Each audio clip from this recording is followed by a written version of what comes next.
স্বামীকে কি আপনি নামাজি বানাইবেন না? আল্লাহ আমার স্বামীকে কি আপনি হেদায়েত দিবেন না?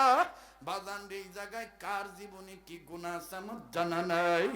গুনাহ মাফের আশায় মায়া লাগায় একটা ডাক দেন না, বলেন না আল্লাহ।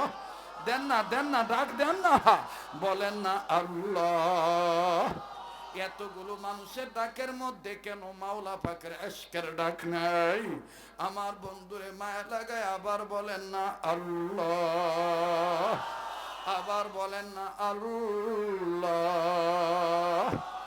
এ বন্ধু আল্লাহর বান্দি এইভাবে 10 দিন কান্দে আর ডাক দিয়ে বলে, আল্লাহ আমার স্বামীরে তুমি নামাজি বানিয়ে দিও, আমার স্বামীরে তুমি হেদায়েত দিয়ে দিও, আল্লাহ তুমি সাহায্য করিও। 10 দিন কানতে কানতে